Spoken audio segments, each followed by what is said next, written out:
2021 সালের 15ই আগস্ট তালেবান কাবুল দখলে নেয়ার পরপরই আফগানিস্তানের আকাশে নেমে আসে নিস্তব্ধতা। আন্তর্জাতিক ফ্লাইট বন্ধ হয়ে যায়, বিমানবন্দরগুলো কার্যত অচল হয়ে পড়ে, আর বহু দেশের এয়ারলাইন্স আফগান আকাশপথ এড়িয়ে চলতে থাকে। বিশ্ববাসীর কাছে আফগানিস্তানের আকাশ যেন অচেনা, ঝুঁকিপূর্ণ এবং পরিত্যক্ত এক অঞ্চল ছিল। কিন্তু সেই দিন আর নেই। কয়েক বছরের ব্যবধানে দৃশ্যপট আমূল বদলে গেছে। এখন কাবুল সহ আফগানিস্তানের আকাশপথ হয়ে উঠেছে ব্যস্ত, কৌশলগত এবং লাভজনক এক করিডর। রাশিয়া ইউক্রেন যুদ্ধ এবং ইসরায়েল ইরান উত্তেজনা অনেকটা যেন রহমত হয়ে এসেছে আফগানিস্তানের জন্য, কারণ এই দুই অঞ্চলের যুদ্ধের ফলে আন্তর্জাতিক অনেক এয়ারলাইন্স তাদের পূর্বের রুট পরিবর্তন করে আফগান আকাশ ব্যবহার শুরু করেছে।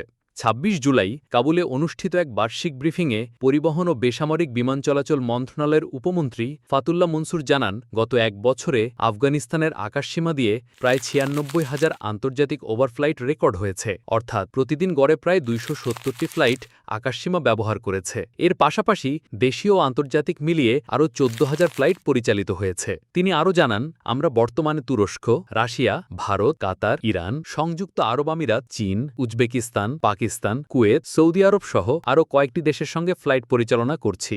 একসময় যে আকাশ শূন্যতায় ঢাকা ছিল, এখন সেই আকাশে প্রতিদিন শত শত ফ্লাইটের গর্জন শোনা যায়। অবরুদ্ধতা থেকে উন্মুক্ততার এই যাত্রা কেবল আফগানিস্তানের জন্য নয়, বরং গোটা অঞ্চলের জন্য একটি নতুন সম্ভাবনার দ্বার উন্মোচন করেছে।